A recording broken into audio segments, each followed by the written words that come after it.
entrar en calor por lo menos. Deberían poner calefacción ahora. Hoy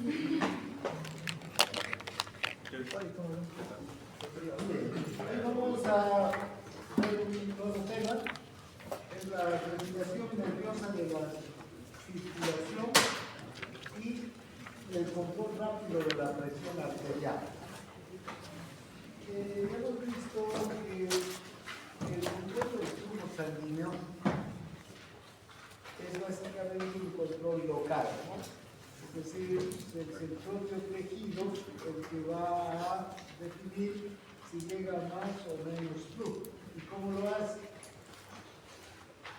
Si aumenta el metabolismo, va a aumentar el gasto de consumo de oxígeno, el consumo de nutrientes, y necesita llegar mayor cantidad de sangre trayendo este oxígeno y estos nutrientes. Entonces, al aumentar el metabolismo, se producen una serie de sustancias, unas sustancias que vamos a llamar sustancias vasodilatadoras, que dilatan las arteriolas, los esfínteres precapilares, las mesoarteriolas y llegan al flujo. Y hemos visto estas sustancias son la adenosina, los iones potasio, los iones hidrógeno, el dióxido de carbono, ¿no? Láctico también. Disminuye el metabolismo, disminuye la producción de estas sustancias y el tonismo de los vasos vuelve a la normalidad y hay una vasoconstricción. Por otro lado, también puede haber una respuesta a la falta de oxígeno. Si disminuye la presión de oxígeno, la saturación de oxígeno en las arterias, ¿no? Pues las arteriolas que están llegando hacia los territorios en los que hay un mayor metabolismo. Entonces, esta disminución del oxígeno simplemente puede hacer que se produzca una vasodilatación. Son las dos teorías que hemos hablado ayer, la teoría vasodilatadora y la teoría de la falta de oxígeno, ¿no?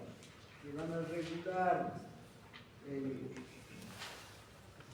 flujo, la cantidad de sangre que va a llegar por minuto a cualquier órgano.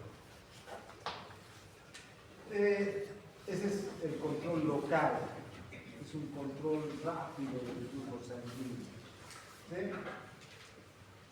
Por otro lado, también hay sustancias, hormonas y iones que pueden producir vasodilatación y vasoconstricción. Hay muchas sustancias vasodilatadoras que se producen en el organismo y hay otras sustancias vasoconstrictoras. La noradrenalina, la adrenalina, por ejemplo, son vasoconstrictoras, el óxido nítrico es vasodilatador. Hay iones como el ion calcio que es capaz de producir contracción de las arterias. Entonces también hay otros factores que van a influir en la regulación, en el control del flujo sanguíneo. Hasta ahí hemos visto ayer, ¿no? Ahora veamos cómo es la regulación nerviosa y cómo interviene el sistema nervioso para regular a la circulación en general, ya no solo al flujo sanguíneo. ¿Qué componentes del sistema nervioso van a participar directamente de la regulación de la circulación? El simpático en especial y el parasimpático en menor medida. ¿Sí? El sistema autónomo, entonces, el sistema nervioso autónomo es el encargado de regular, de controlar desde el punto de vista nervioso todos los aspectos relacionados con la circulación. El componente más importante es el sistema nervioso simpático. Ustedes recuerdan, el sistema nervioso simpático va a emerger desde un asta intermedio lateral de la médula, la neurona preganglionar se dirige hacia los ganglios, ya sea hacia los ganglios de las cadenas paravertebrales o hacia los ganglios satélites, pero generalmente de las cadenas paravertebrales se van a dirigir hacia los vasos y hacia los órganos, hacia el corazón, ¿verdad? Y en el corazón hacia el módulo sinusal, el módulo ventricular, las fibras de Purkinje, hacia todo el sistema generador y conductor del estímulo eléctrico, pero también se van a dirigir hacia las fibras musculares, tanto de la aurícula como del ventrículo. ¿Qué efecto va a tener entonces el simpático sobre los vasos y sobre el corazón? Sobre los vasos, cuando hay una estimulación simpática, va a haber un aumento de la contracción del vaso, va a haber vasoconstricciones. En cambio, sobre el corazón, van a producir un aumento de la frecuencia cardíaca y un aumento de la fuerza de contracción, ¿no? Si recordamos los neurotransmisores que intervienen aquí, generalmente la noradrenalina va a tener mayor preferencia a actuar sobre los receptores alfa-1 que están en los vasos, y la adrenalina va a actuar sobre beta-1 que están en el nódulo y en la fibra muscular, ¿no? Entonces, sería la intervención del sistema simpático básicamente a nivel de digamos, del sistema circulatorio en general. Ahora, vean cómo es la inervación simpática a nivel de los vasos sanguíneos. El simpático va a inervar tanto las arterias como las venas, ¿sí? Hablamos de los vasos, nos estamos refiriendo a arterias y venas, pero no va a inervar los capilares.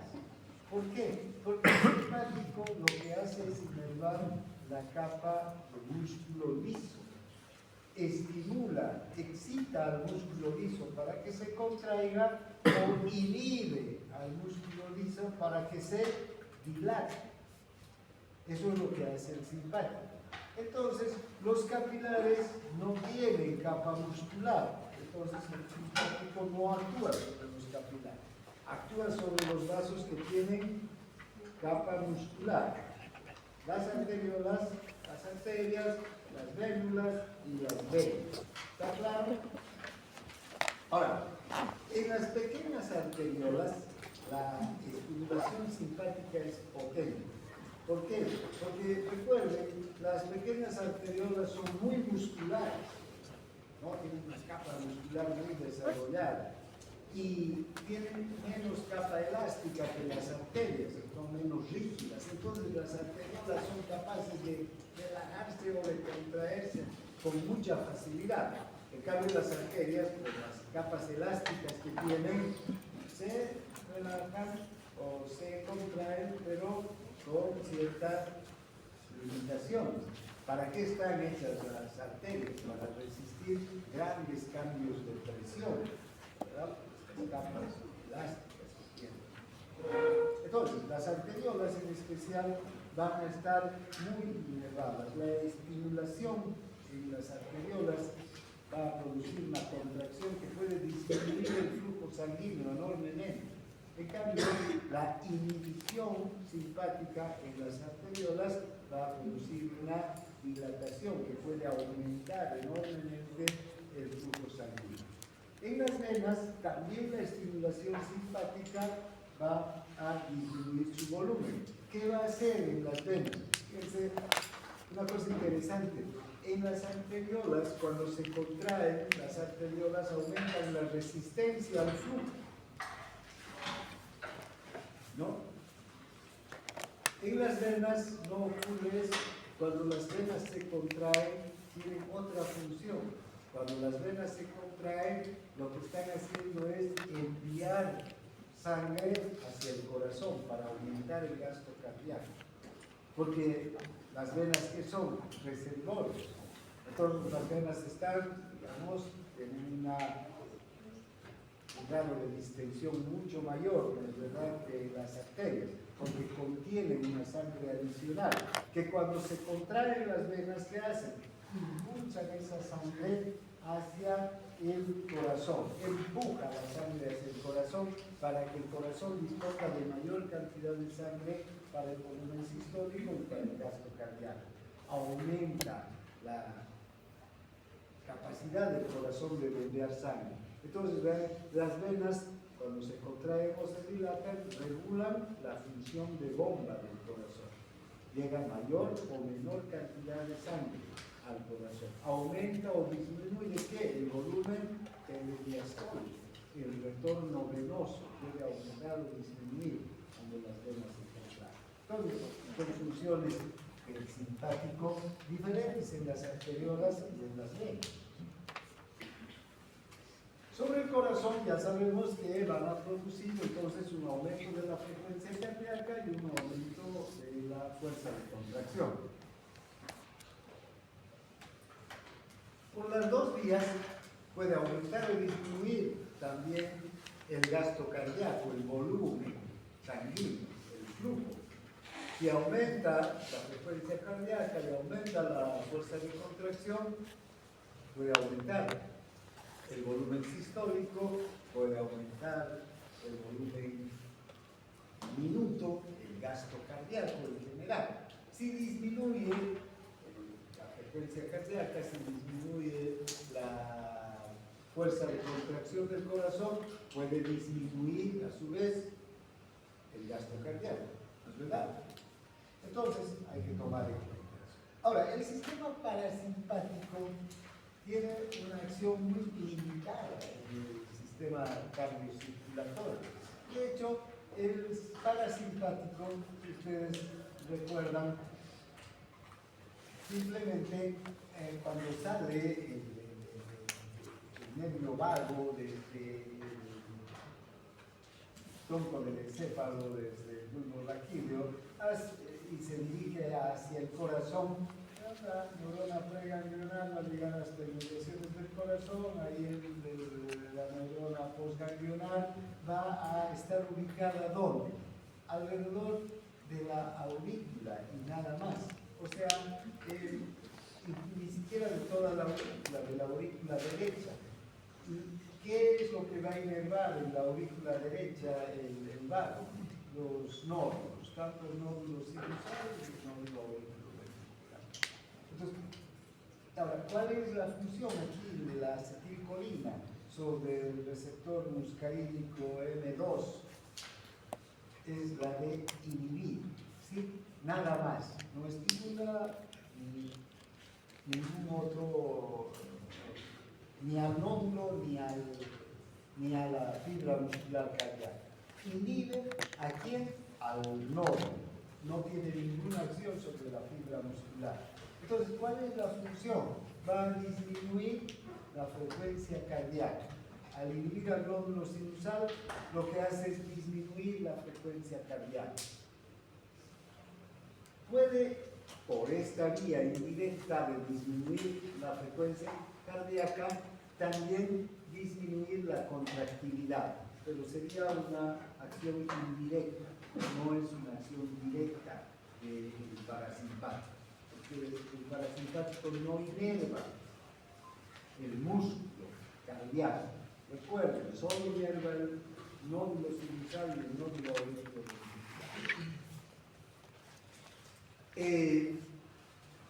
¿Cuáles son los mecanismos? Hemos visto, pero reiteraremos para que tengan en mente ustedes. La adrenalina sobre el receptor beta 1 que está en el nódulo, ¿qué es lo que produce un aumento de qué? De los canales de una apertura de los canales de sodio, ¿verdad? Para que el nódulo se despolarice más rápidamente. En cambio, la acetilcolina lo que hace en el mismo nódulo es incrementar la apertura de los canales de potasio para que el nódulo se hiperpolarice. ¿No? Entonces, la frecuencia cardíaca se enriquece. Estas dos acciones contrapuestas. Bien. y en el músculo no tiene ninguna acción. Bien, ahora tenemos un sistema vasoconstrictor simpático.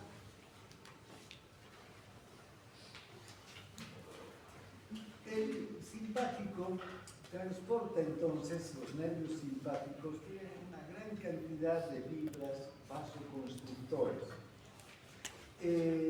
Estas fibras vasoconstrictoras tienen un efecto potente, en especial en los riñones, en el vaso, en los intestinos y en la piel. Esta es una característica del simpático. En cambio, es mucho menor el efecto del simpático sobre los vasos que están en los músculos y en el cerebro. ¿Sí? Entonces, el efecto vasoconstrictor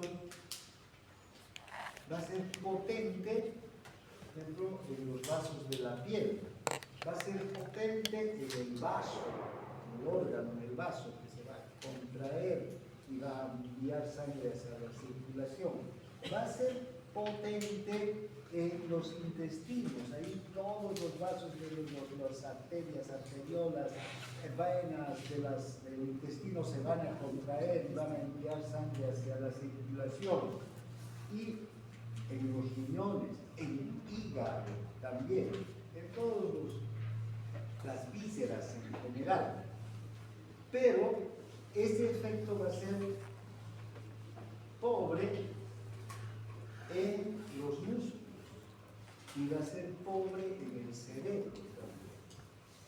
Y esto tiene lógica. ¿Cuándo se estimula el simpático?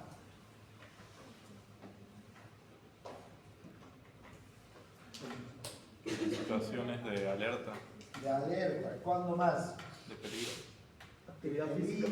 ¿Qué más? Actividad física. Actividad física, ¿verdad? Y cuando estamos en alerta por peligro, por digamos, situación de defensa o de escape o de lucha inminente, o cuando estamos en actividad física, ¿no? ¿Quiénes necesitan sangre? El cerebro, el corazón. Los músculos, el cerebro y el corazón.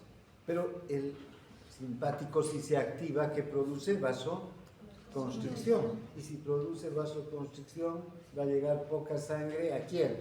Al músculo y al cerebro y a todas partes. Por eso que, fíjense, está claro, ¿no? El potente, ¿dónde? Donde no necesitamos sangre cuando hay estado de alerta o cuando estamos en actividad física. Ahí es potente y se contraen todos esos vasos. Obviamente se van a llegar a contraer hasta un punto en el que no van a privar de sangre a las células de los intestinos, del vaso, ¿no? Porque si no esas células podrían morir, pero van a llegar la cantidad mínima necesaria de oxígeno y todo para que esas células sigan sobreviviendo, pero el resto se va a canalizar ¿hacia dónde? Hacia la circulación. ¿Para que vaya hacia dónde? Hacia los músculos y el cerebro, el corazón, ¿no? Que sí lo necesitan. Y entonces ahí en esos vasos el simpático va a tener poca actividad o mínima, digamos, ¿no? Tal vez en las venas para aumentar el retorno venoso, pero en las arterias, por ejemplo, no va a tener ninguna actividad, porque ¿quién va a tener una actividad intensa en los músculos, en el cerebro? ¿Qué cosa se va a activar? ¿Ah? No. ¿Y quién produce la vasodilatación? El parasimpático, ¿no? Inhibición del simpático. Pero el simpático está activado. ¿Quién controla el flujo en los tejidos? El propio metabolismo del El órgano. propio metabolismo del órgano. Fíjense. Entonces aquí en los músculos el metabolismo muscular, la producción de sustancias vasodilatadoras, la falta de oxígeno, en fin, todo lo que hemos visto, es lo que va a controlar que se dilaten esas arterias. Así el simpático esté activado, las arteriolas de los músculos van a estar dilatadas. ¿Por qué? Porque estoy corriendo, porque estoy en tensión, porque estoy entrando en actividad. Y las del cerebro también, y las del corazón también. ¿Se entiende, no? Piensen, ¿quién va a controlar entonces el flujo sanguíneo en esos territorios? Ya no va a ser el simpático, el parasimpático, sino directamente va a controlar el flujo el propio tejido, que va a estar dilatando los vasos. Y más bien va a estar aprovechando la sangre que se canaliza ¿desde dónde? Desde estos órganos. Estos órganos que están con vasoconstricción están enviando sangre a la circulación. ¿Para qué? Para que esa sangre vaya ¿a dónde? Hacia los músculos, hacia el cerebro. Si estos están contraídos, no van a recibir. Entonces, ¿cómo tienen que estar estos? Dilatados. Y no es el simpático el que va a dilatar, es el mismo tejido. Porque el primer principio de la circulación, vean, es que cada tejido controla su propio flujo en función de sus necesidades. En este caso, las necesidades de los músculos y del cerebro son altas. ¿Está claro? Es la primera cosa que tenemos que entender aquí. Bien, ahora hay un centro vasomotor del cerebro que va a controlar también la función simpática y parasimpática. Este centro vasomotor que está en el cerebro va a transmitir impulsos parasimpáticos a través de quién? Del vago, ¿no? En cambio, los impulsos simpáticos van a ser transmitidos a través de quién? De la médula, en este caso, ¿no? A partir de los nervios simpáticos que abandonan la médula, desde la raíz intermedio lateral, van hacia los orificios medulares y salen, ¿no? Desde sabemos, desde C12, ¿no? El simpático, ¿no? O el simpático para ir distribuyéndose por todo el organismo. Bien, entonces, ¿y hacia dónde van a llegar estos impulsos? Hacia las arterias, arteriolas, venas y desde luego el corazón. ¿Cómo está constituido este centro vasomotor? Fíjense, hay una zona vasoconstrictora, una zona vasodilatadora y una zona sensitiva, una zona quimiosensible. Esta zona sensitiva es importante porque percibe aumentos o disminuciones de quién? Del oxígeno, del dióxido de carbono, por eso es una zona quimiosensible. ¿Qué estructuras, qué elementos químicos percibe? Las variaciones de las concentraciones de oxígeno en la sangre, ¿no? Bien, fíjense, entonces esta estructura que está aquí en el bulbo raquídeo, el centro vasomotor, que trae sin puntero, ¿no? Bien, aquí está el centro vasomotor, a nivel del bulbo raquídeo y la protuberancia en el tronco del encéfalo, ¿no? Va a enviar señales entonces simpáticas y parasimpáticas. Las simpáticas van a ir a arterias, arteriolas, vénulas, venas y al corazón. ¿Y las parasimpáticas a dónde? Solo al corazón, ¿sí? A través del vago. Pero si ustedes observan, hay además este centro vasomotor no es independiente, no es autónomo totalmente, aunque aquí están, digamos, los nervios autónomos naciendo, están controlados a su vez por impulsos que vienen desde el hipotálamo, desde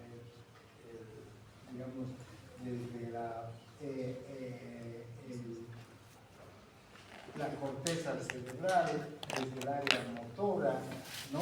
Desde la corteza orbital, desde varios centros superiores también van a controlar al centro vasomotor, ¿sí?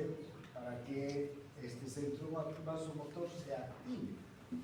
Impulsos que llegan o estímulos que llegan al hipotálamo pueden hacer que el centro vasomotor o cardiocirculatorio se active, ¿no? Les ha pasado que si están ustedes todos tranquilos con una frecuencia cardíaca normal, ven a la persona que les gusta, ¿sí? ¿Qué pasa? Empieza su corazón a latir más fuerte. Eso no se debe a que han entrado en actividad física, ni que tienen miedo, ni nada por el estilo, sino que el hipotálamo, ¿no? Que es el centro de las emociones, está mandando estímulos hacia el centro vasomotor para que el centro vasomotor empiece a, en realidad, al centro cardiorregulador, que hay un área cardiorregulador. Entonces, fíjense, este centro vasomotor tiene conexiones con centros superiores, eso hay que tener en cuenta. Ahora, volviendo ya al centro vasomotor y a su función sobre los vasos, que en este momento nos interesa la función sobre los vasos. Hay un tono vasoconstrictor simpático que está determinado por este centro vasomotor. Esta zona vasoconstrictora, entonces, que está en el pulmón raquídeo, subimos raquídeo, la protuberancia, envía señales constantes, ¿no? Continuamente sobre los vasos sanguíneos a través del simpático. Estos impulsos, entonces, son constantes. Si nosotros estamos en reposo, en este momento, hay un calibre del vaso. Marcadores.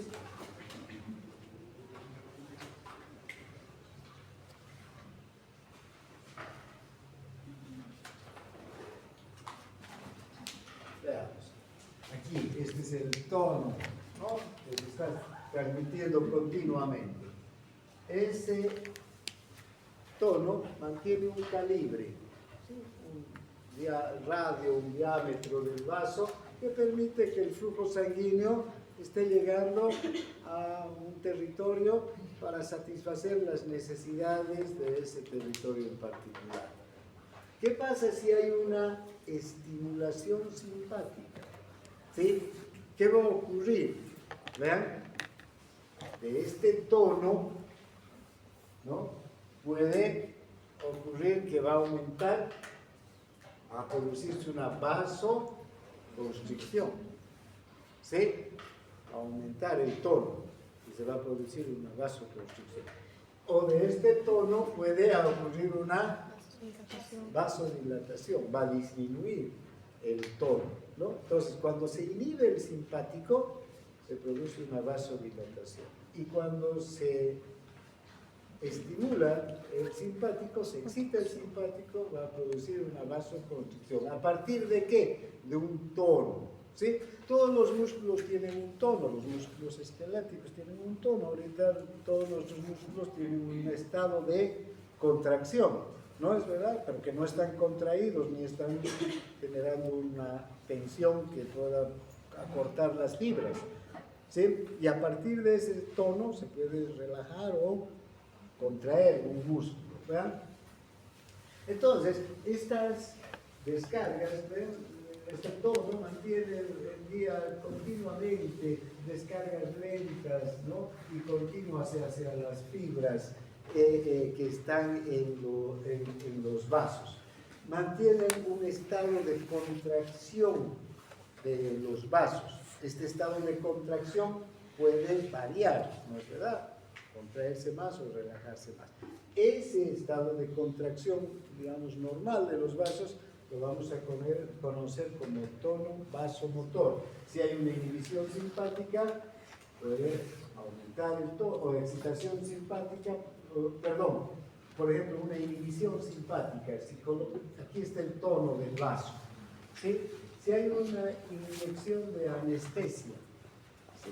Anestesia a la médula espinal, ¿sí? Cuando se coloca anestesia raquídea, ¿sí? ¿Qué va a ocurrir? El simpático va a caer. ¿Y qué va a pasar? Va a haber una vasodilatación, ¿sí?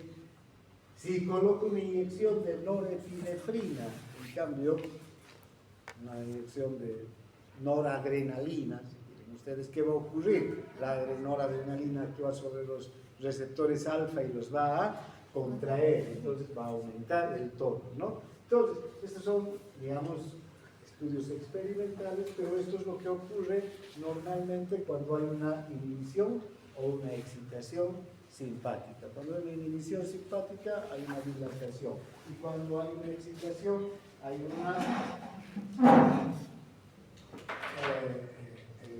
contracción, ¿no? Bien. Ahora, el corazón también está controlado entonces por el centro vasomotor, como decíamos hace un momento, ¿no? Las porciones laterales del centro vasomotor transmiten impulsos excitadores a través de fibras simpáticas hacia el corazón. Estas fibras simpáticas ya llegan hasta alrededor del nódulo y producen un aumento de la frecuencia cardíaca. Y llegan hacia los músculos del corazón, hacia las fibras musculares, y producen un aumento de la fuerza de contracción. Entonces, por eso es que el simpático tiene esas acciones, ¿no? Ahora, fíjense, ¿qué importancia tiene que aumente la frecuencia y aumente la fuerza de contracción ya en la circulación? Va a aumentar la función de bomba del corazón. Y si aumenta la función de bomba del corazón, quiere decir que va a llegar más sangre a la circulación, va a aumentar el gasto cardíaco, ¿no? Durante el ejercicio, por ejemplo, necesitamos que llegue mayor cantidad de sangre hacia las arterias. Entonces, la única forma no la única, pero uno de los mecanismos que intervienen en aumentar la función, la cantidad de sangre que llega hacia los órganos, es aumentar la frecuencia cardíaca y la fuerza de contracción, ¿no? Bien. Ahora, ya les decía hace un momento que este centro vasomotor está controlado por centros superiores, ¿no? En especial, vean, el hipotálamo ejerce efectos tanto excitadores como inhibidores, pero también diferentes áreas de la corteza cerebral van a actuar sobre el centro vasomotor y van a producir también acciones excitadoras e inhibidoras. El área motora tiene mucho que ver con el control y la regulación del centro vasomotor, porque el área motora, ya sabemos que desde el área motora parten los impulsos, ¿para qué? Para poner el sistema muscular en actividad. Entonces también, ¿vean? Además de enviar estímulos hacia los músculos para que estos se contraigan o se relajen, el área motora va a enviar estímulos hacia el centro vasomotor para que el centro vasomotor pueda aumentar o disminuir el flujo sanguíneo hacia diferentes grupos musculares, ¿no? Bien, la médula suprarrenal también tiene una relación directa con el sistema vasoconstrictor simpático, ¿no? Porque si bien el simpático que actúa a través de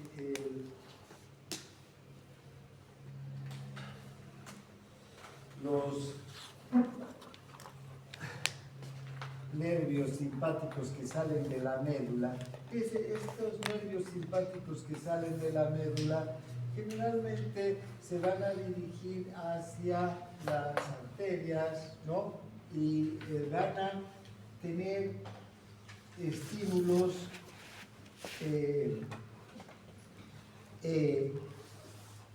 locales, van a tener estímulos independientes, ¿no? Pueden enviar estímulos hacia un grupo de arterias en particular, o también el mismo vago va a enviar estímulos sobre el corazón, y el corazón va a actuar, se va a acelerar o se va a disminuir en su función. Se va a acelerar generalmente cuando el simpático se estimula, ¿no? Entonces puede aumentar la frecuencia cardíaca. Ya les decía hace un momento, si veo a la persona que me gusta, mi corazón va a empezar a latir más rápidamente.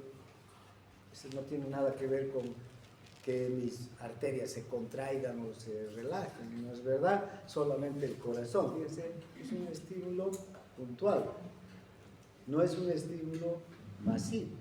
Pero, ¿qué pasa cuando entramos en estrés? Cuando ya tenemos que defendernos, cuando entramos en actividad física.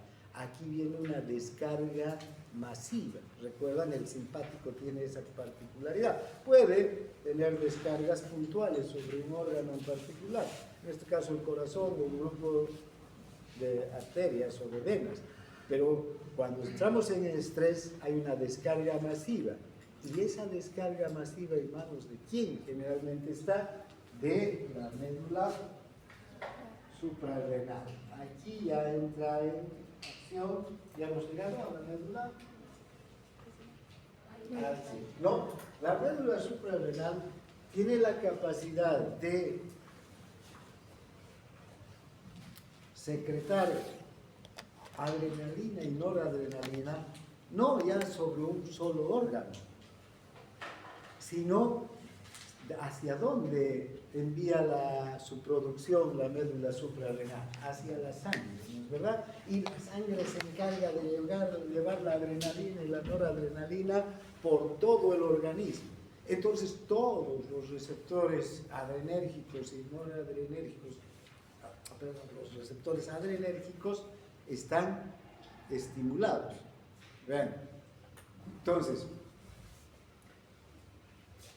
actúa directamente, por una parte, vean, la médula suprarrenal va a segregar adrenalina y noradrenalina a la sangre circulante y provoca una vasoconstricción generalizada, ¿no?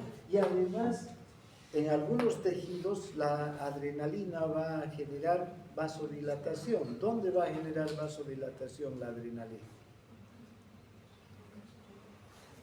¿Recuerdan?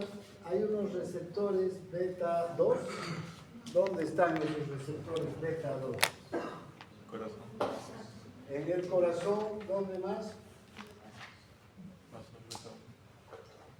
En los vasos nutricios que están entrando ¿a dónde? A los músculos, ¿no es verdad? En el corazón, en los vasos subendocárdicos. ¿Para qué necesitamos esos receptores beta 2?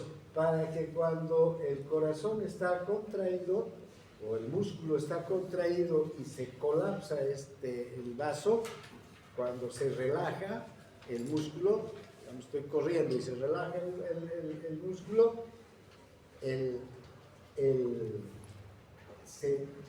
el flujo vuelve a la normalidad, pero además el calibre, el vaso aumente su calibre y llegue mayor cantidad de sangre al músculo.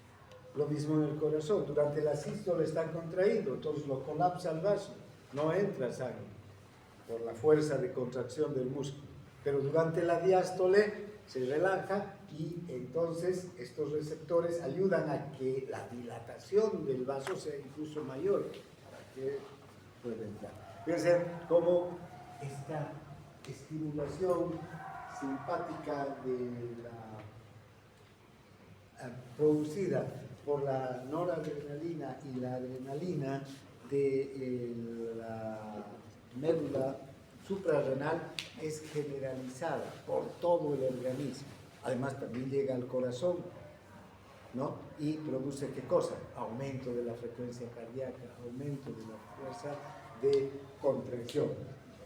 En cambio, la noradrenalina, que está en las terminaciones del simpático, también puede intervenir, y de hecho va a intervenir cuando hay una estimulación simpática generalizada, pero también puede intervenir solamente para producir vasoconstricción en determinadas zonas, ¿no?, de el árbol arterial, en las venas o en arterias, ¿no? Porque la noradrenalina produce vasoconstricción. Bien, la médula produce una descarga masiva y va a poner en marcha todo el mecanismo vasoconstrictor del organismo. Bien, ahora vayamos a ver cómo ocurre el control rápido de la presión arterial a partir de la respuesta nerviosa. ¿Sí?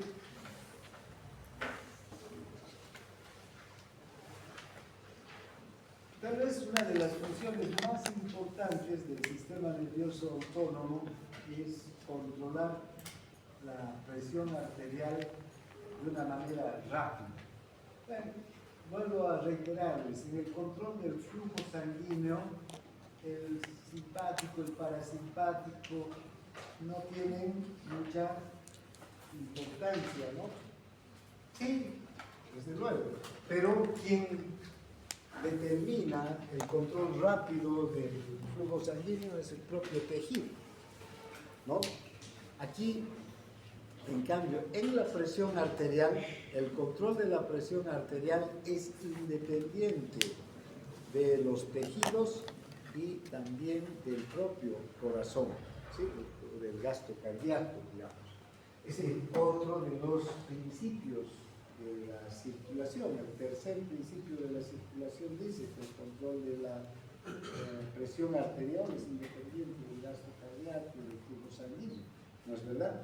Fíjense qué es lo que ocurre entonces cuando hay un aumento o una disminución de la presión arterial. En fracción de segundos es capaz de intervenir el sistema nervioso autónomo. ¿Para qué? Para regular nuevamente la presión, volver a la presión a valores normales. Si disminuye la presión, si cae la presión, el simpático va a enviar señales vasoconstrictoras, cardioestimuladoras, etc. ¿Para qué? Para que la presión vuelva a subir. Si la presión aumenta, ¿qué va a hacer el simpático? Va a enviar señales inhibidoras, ¿sí?, para que la presión baje y nuevamente se mantenga a niveles óptimos, a niveles normales, ¿no? Todas las funciones vasoconstrictoras y cardioestimuladoras del simpático entonces se estimulan a la vez cuando hay, por ejemplo, una caída de la presión arterial. ¿Sí? Si cae la presión arterial, inmediatamente hay vasoconstricción, hay aumento de la frecuencia cardíaca, aumento de la fuerza de contracción.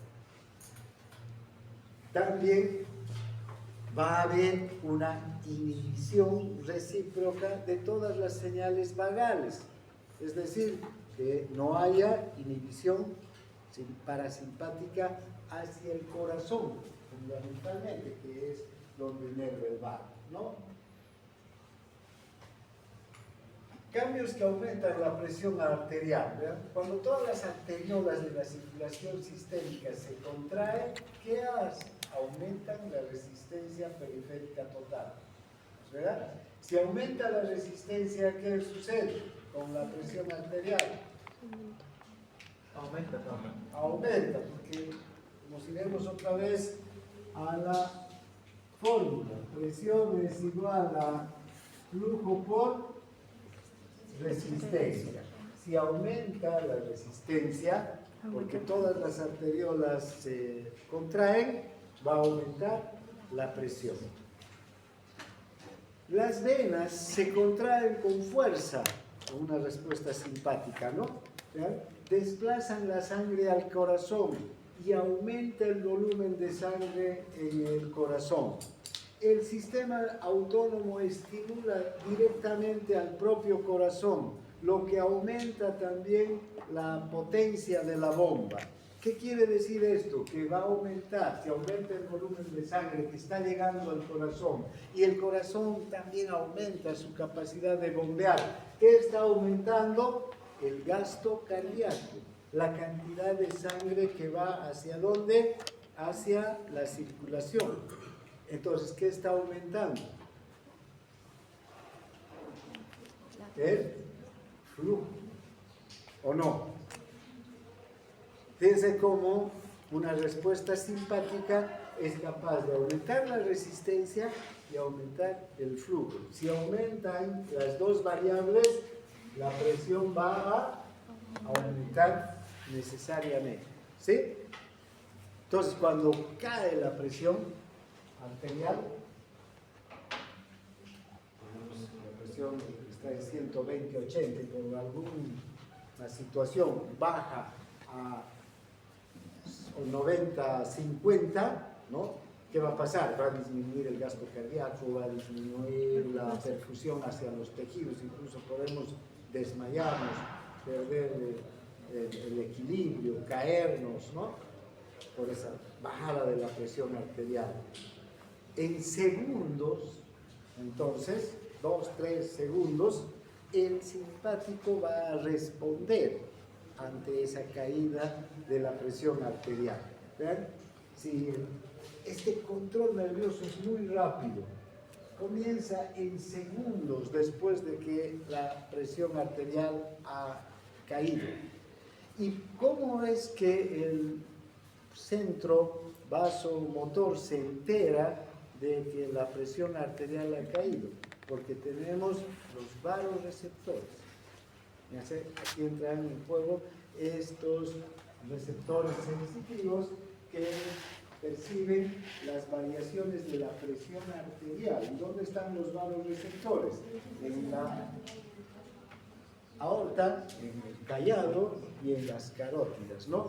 Fíjense, ni bien ha caído la presión arterial, cae ¿qué cosa? También la bomba, la función de bomba del corazón. El gasto cardíaco cae. Y si cae el gasto cardíaco, cae la presión arterial, ¿sí? Entonces estos receptores, estos vasoreceptores, perciben inmediatamente la caída de la presión arterial. Y entonces envían señales hacia el centro vasomotor.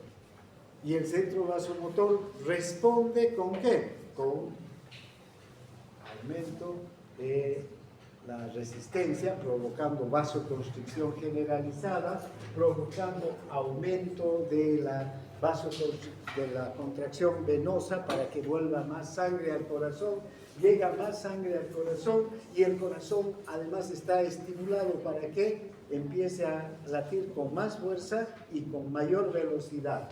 Entonces restituye nuevamente la presión, aumenta el flujo y aumenta la resistencia. ¿Está claro cómo responde el simpático? ¿Ya? ¿No? Ahora,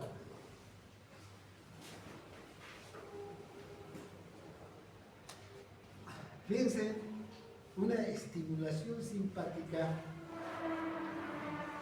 es tan potente cuando cae la presión arterial que 5 a 10 segundos puede aumentar hasta 2 veces de lo normal la presión arterial, ¿no? Es tan potente la vasoconstricción, tan fuerte el estímulo hacia el corazón para que empiece a trabajar intensamente, que en 5 hasta 10 segundos ya la presión arterial ha subido hasta el doble o más de lo que ha caído, para volver a la presión a sus valores normales. En cambio, cuando hay un aumento muy brusco de la presión, si la presión aumenta la respuesta simpática es un poco más lenta, porque ya la respuesta simpática es una inhibición simpática, ¿no es verdad? No es una estimulación, no es una excitación. ¿Qué es lo que pasa cuando hay una excitación simpática? Todos los nervios simpáticos se excitan a la vez, ¿no? Y mandan noradrenalina hacia dónde, hacia todos los vasos. Y además, ¿quién más se excita? La médula suprarrenal, que manda adrenalina y noradrenalina a toda la circulación. En cambio, para una inhibición se inhibe el simpático. Entonces la respuesta es más lenta, ¿no? Va disminuyendo las concentraciones de noradrenalina, adrenalina. Entonces la respuesta va siendo un poco más lenta, pero no tan lenta tampoco, porque fíjense, entre 10 a 40 segundos puede ya empezarse a regularizar la presión después de un incremento rápido, digamos, de la presión arterial. Bien, entonces son las características, los cambios que van a aumentar la presión cuando disminuye la presión. Ahora, ¿qué ocurre durante los aumentos de la presión arterial durante el ejercicio?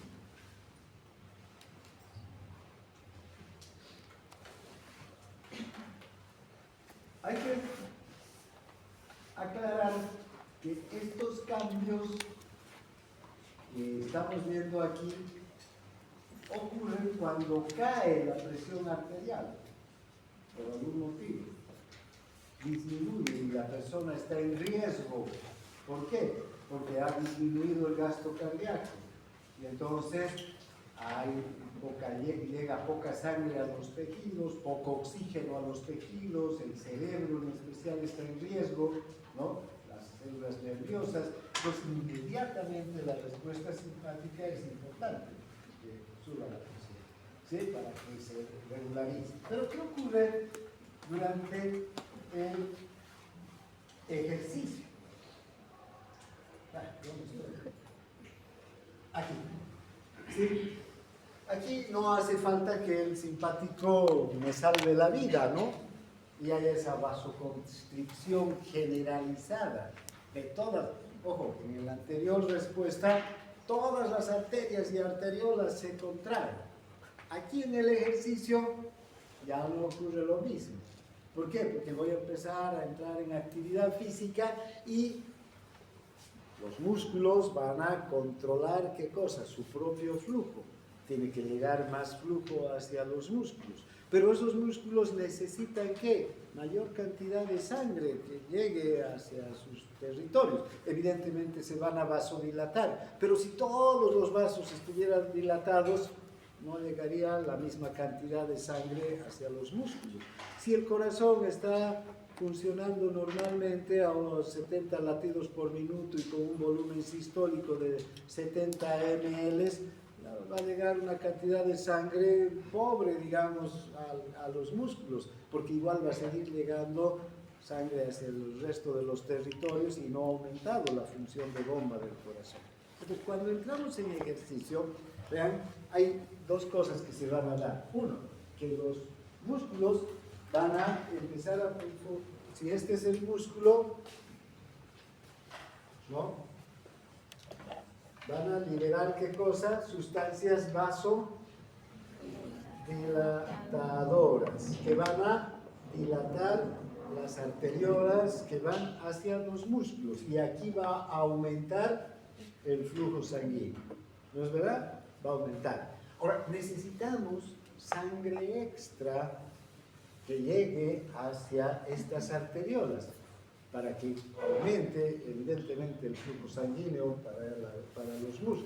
Entonces, ¿de dónde sacamos esa sangre extra? Ahí entra entonces ya la acción del simpático aumentando la presión arterial. Aumenta inmediatamente la presión arterial. Se excita el simpático y va a producir una vasoconstricción generalizada de todas las arteriolas que están en las vísceras. ¿Dónde hemos visto que es potente la acción del simpático? En el abdomen, en el vaso, en los intestinos, en el hígado, en la piel. que son órganos que no necesitan una cantidad muy grande de sangre en ese momento, ¿no? Entonces necesitan más bien canalizar la sangre que está llegando ahí hacia los músculos, por una parte. Por otro lado, va a haber una vasoconstricción, una estimulación potente en las venas. Fíjense, mejor vamos a dibujar aquí un corazón, ¿sí? Aquí está, aquí la aorta, donde tiene que ir la sangre, y la sangre venosa que está llegando, ¿no? Fíjense, va a haber una contracción en las venas. Esta va a ser una contracción generalizada en todas las venas del organismo. ¿Para qué? Para que al contraerse las venas, impulsen la sangre hacia dónde. No van a impulsar la sangre hacia los capilares, no van a ir en contra de la circulación, sino van a impulsar la sangre hacia la aurícula derecha. Para aumentar, ¿qué cosa? El retorno venoso. Si aumenta el retorno venoso, por decir, de 70 que estaba llegando normalmente, ¿no?, a 100, estos 100 van a pasar ¿a dónde? Al ventrículo, y ya sabemos el ventrículo tiene la capacidad por la ley de Frank-Starling de adaptarse a volúmenes crecientes del retorno venoso. Entonces va a llegar más sangre, y esta sangre va a ser bombeada ¿a dónde? Hacia la circulación, va a aumentar el flujo sanguíneo, va a aumentar, más sangre va a estar yendo hacia la circulación. ¿Está claro? Fíjense, la estimulación simpática entonces va a provocar que haya más sangre que se dirige hacia la circulación por estos mecanismos. Uno, haciendo que los órganos donde no hay prioridad se contraigan las arteriolas, pero que hay una contracción venosa. Esta contracción venosa es importante para que vuelva más sangre, aumente el retorno venoso. Y si aumenta el retorno venoso, aumenta el gasto cardíaco. Ahora, el corazón, ¿cómo responde entonces a este aumento del retorno venoso? También con la estimulación simpática. El corazón es capaz de aumentar la frecuencia cardíaca y aumentar la fuerza de contracción. Aumenta dos cosas el corazón, fíjense, la frecuencia cardíaca, y también aumenta el volumen sistólico al contraerse con más fuerza. En vez de que salgan 70 ml, van a salir, ¿cuánto? 100. Y ya sabemos que el gasto cardíaco es igual a frecuencia cardíaca por volumen sistólico. Entonces, vean, las dos variables que hacen al gasto cardíaco van a aumentar. Aumenta el volumen sistólico, aumenta la frecuencia cardíaca, aumenta el gasto cardíaco. Y si aumenta el gasto cardíaco, ¿qué aumenta a su vez? La presión, ¿no? Fíjense cómo este incremento de la presión hace que aumente enormemente el flujo hacia los músculos que están necesitando más sangre. ¿Hacia quién también? Hacia el cerebro, que está necesitando más sangre, porque cuando estamos en actividad física estamos concentrados en lo que estamos haciendo, aumenta el metabolismo celular, y entonces al cerebro es necesario que llegue más sangre para ese metabolismo celular aumentar. Así como es capaz entonces de aumentar el gas, la llegada de sangre a los músculos, ¿no? Entonces, tendremos en cuenta entonces que cuando entramos en actividad física, los músculos necesitan una mayor cantidad de flujo sanguíneo. Ese flujo sanguíneo tiene que venir desde sangre que está llegando a otros territorios, desde las venas, que son reservorios de sangre, que se van a contraer y van a enviar sangre hacia el corazón. Este flujo que tiene que aumentar, ¿cómo va a llegar hacia el músculo? A través de los propios vasos del músculo que están dilatados. ¿Están dilatados por qué? Porque están produciendo sustancias vasodilatadoras por su actividad física, ¿no? Bien, ahora, la elevación de la presión es provocada entonces ¿por quién? Por el simpático, que simultáneamente se activa. Todo el simpático, desde entero, no solamente el simpático que sale de la médula espinal, ¿no? Sino el simpático que actúa a través de la glándula suprarrenal, ¿no? De la médula de la glándula suprarrenal. Esos dos simpáticos, ¿sí? Bien, entonces eso es lo que ocurre durante el ejercicio. Ahora, ¿qué ocurre en otros tipos de estrés que ya no son el ejercicio? A ver, nos pondremos a pensar en una persona, un individuo que es, no sé, gerente o no sé, cualquier persona que vive estresada, preocupada por sus actividades diarias. Pero esta persona, a ver, el estrés emocional va a ocasionar ¿qué cosa? Todo lo que estamos viendo. Vasoconstricción generalizada, va a ocasionar aumento de la frecuencia cardíaca, aumento de la fuerza de contracción, ¿no? Y aumento de la presión arterial. Todo ese mecanismo va a llevar a que aumente la presión arterial.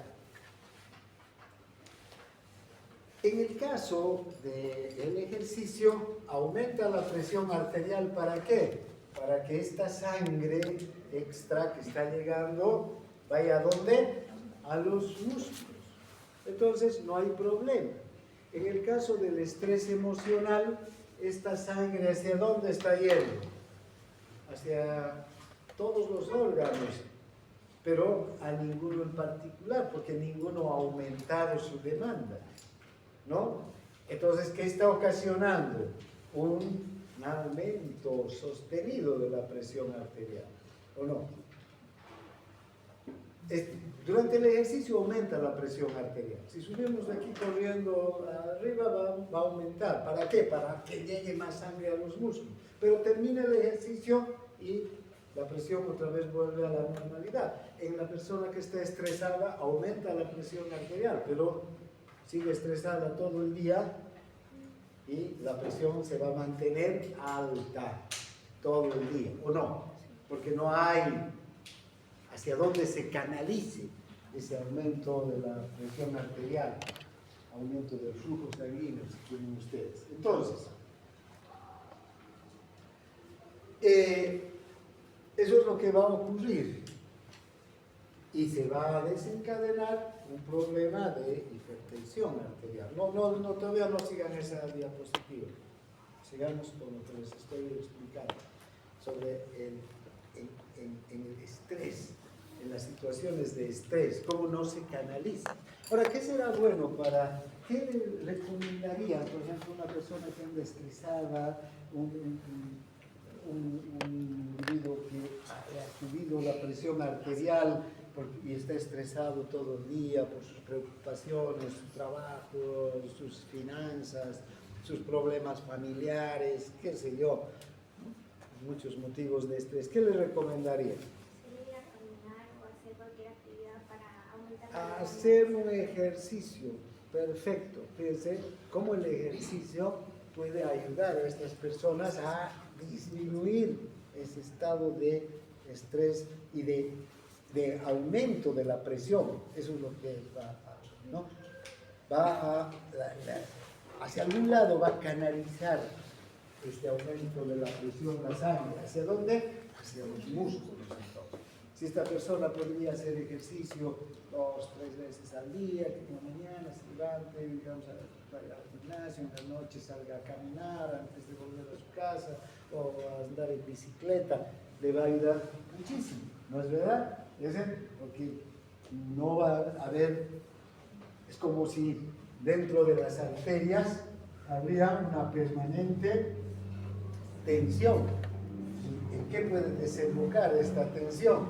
En un ictus, por ejemplo, las arterias cerebrales pueden llegar a, digamos, reventarse, ¿no es verdad? Y a provocar un derrame, o en el corazón, lo mismo. Generalmente los aumentos sostenidos de la presión arterial durante muchos años terminan en complicaciones cerebrales, cardíacas o renales. Por eso. Ahora, otro tipo de estrés también es el que se produce durante el miedo. ¿Sí? Si nosotros estamos en una situación de alarma, ¿sí? Porque sentimos algún tipo de situación que pueda producirnos un daño, ¿verdad? Entramos en estrés, ¿no? Inmediatamente, vean, empieza nuestro corazón a funcionar más rápidamente, a latir con más fuerza, hay vasoconstricción, sube la presión arterial. Las tres variables esas, ¿no? La vasoconstricción generalizada, la frecuencia cardíaca aumentada y la fuerza de fuerza de contracción van a hacer que haya mayor volumen sistólico y ya sabemos, el gasto cardíaco va a aumentar. El gasto cardíaco es el flujo de sangre que llega a la aorta. Entonces, va a aumentar la presión arterial. Eso es seguro. Se pone la presión arterial alta.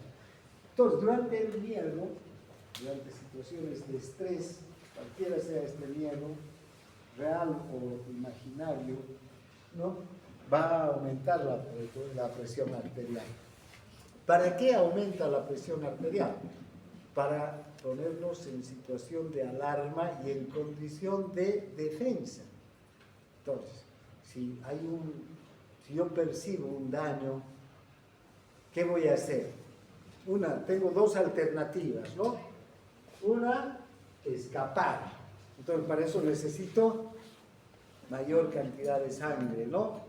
Para mi cerebro, mis músculos, yo tener posibilidades de escapar del daño que potencialmente puedo tener. O la otra, defender, luchar.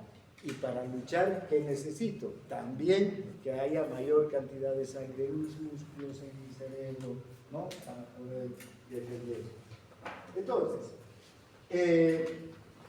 este exceso de presión arterial que sube inmediatamente en las situaciones de estrés puede proporcionar o aportar sangre inmediatamente para huir, para defenderme, sea lo que tenga que hacer frente a la situación concreta de alarma en la que me encuentro. Esta situación, volviendo al estrés en el que no hay ni posibilidad de escapar ni de defendernos, porque son situaciones como una crisis familiar, como un problema económico, un problema de negocios, de exámenes, me va a mantener la presión alta todo el tiempo, ¿no es verdad? Entonces, no se va a resolver. Esa presión alta, hipertensión por estrés puede producir daños serios en el sistema cardiocirculatorio cuando se mantiene por años. Muchas personas que tienen estos mecanismos alterados por años y terminar con un accidente cerebrovascular, con un accidente cardiovascular, ¿no? O un problema renal grave. Bien, ahora, ¿qué horas? Tenemos 10 minutos. ¿Cuáles son los mecanismos reflejos entonces que nos permiten mantener la presión arterial normal? Volviendo a las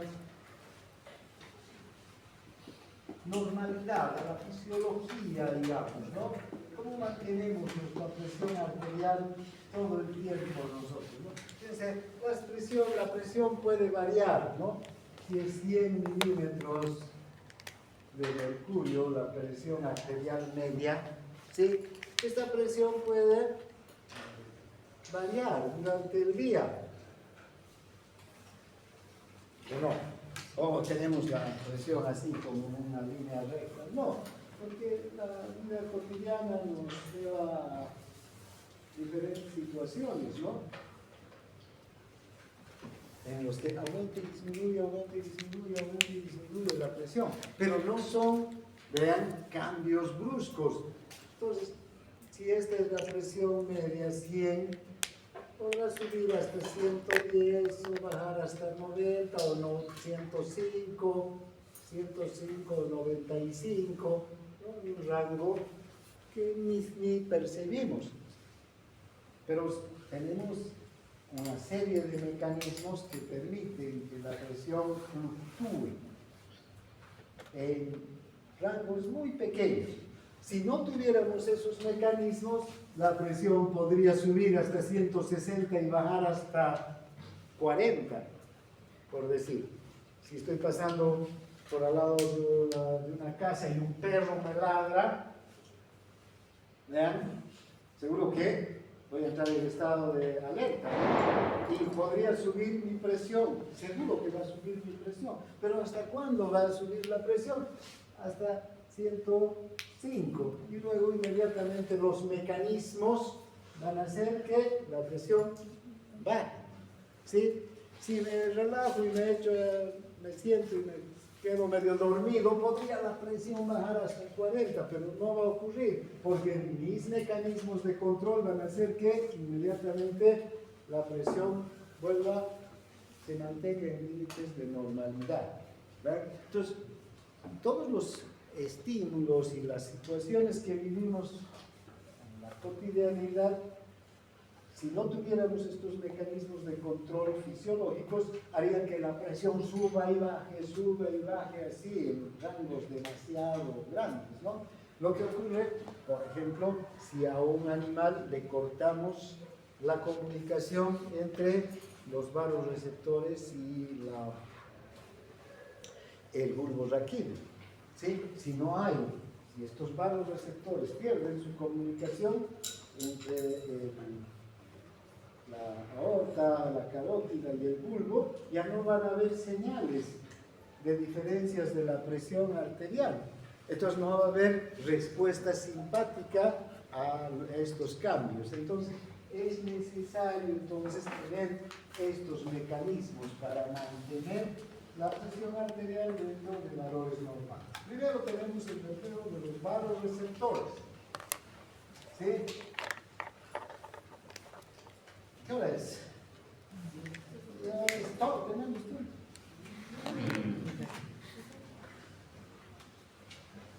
Pueden llegar un poco atrasados a otra clase o faltar también, como faltan a esta, ¿no?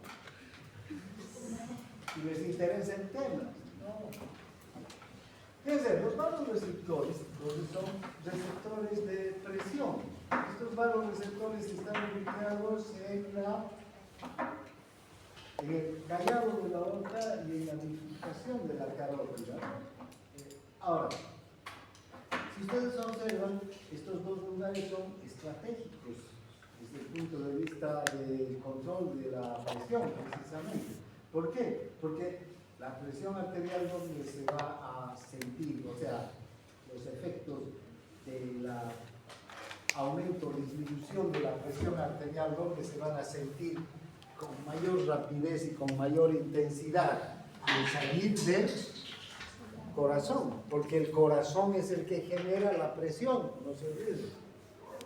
Es el corazón el que va a generar la fuerza que va a producir la presión arterial. Entonces, en la aorta es el primer lugar donde se va a percibir la variación de la presión arterial, si aumentó o disminuyó la presión arterial. Y por otro lado, en la carótida, ¿no?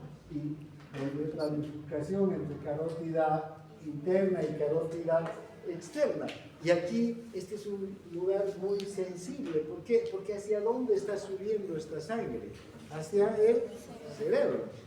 ¿Vean? Entonces, que baje la presión aquí también es sumamente importante para una respuesta inmediata del sistema nervioso, para que aumente la presión arterial, o si sube también para que baje la presión arterial. Entonces, son dos lugares muy estratégicos en los que están ubicados los vasoreceptores, ¿no? Ahora, estos son receptores de estiramiento, también se dicen receptores tipo spray, que si se estiran, entonces, ¿qué va a producir? Si se estiran, se abren canales de ¿qué? De sodio. El sodio ingresa al receptor, produce un potencial de receptor. Ese potencial de receptor se va a transmitir a través de los nervios vago, desde la aorta, y del glosofaríngeo, en realidad del Hering, que es una rama del glosofaríngeo, en la carótida. Estos potenciales de receptor, entonces, que se producen en los receptores, se transmiten por estos nervios y llegan ¿hasta dónde? Hasta el centro vasomotor o centro cardioregulador también. ¿Sí? Y ahí van a producir una respuesta, ¿no? Y esa respuesta va a volver a través del sistema autónomo, en especial a nivel del sistema o a través del sistema simpático. ¿Qué va a pasar entonces? ¿Cómo va a ser la respuesta? Si baja la presión arterial a través del centro vasomotor y del centro vasoconstrictor, va a enviar señales ¿para qué? Para que las arterias se contraigan, los vasos en general se contraigan y aumenta la presión, aumenta la resistencia, aumenta la presión. Y para que también las venas se contraigan, para que aumente el retorno venoso. Si aumenta el retorno venoso, va a aumentar el gasto cardíaco. Si aumenta el gasto cardíaco, va a aumentar la presión arterial. Y la presión arterial además no solamente va a aumentar por esto, sino también va a aumentar, recordemos, porque va a aumentar la fuerza de contracción del corazón y va a aumentar la frecuencia cardíaca. Fíjense todos los mecanismos que se desencadenan cuando baja la presión. Este es un mecanismo importante, el de los vasoreceptores. ¿Sí? Bien, entonces, aquí vamos a quedar. Mañana vamos a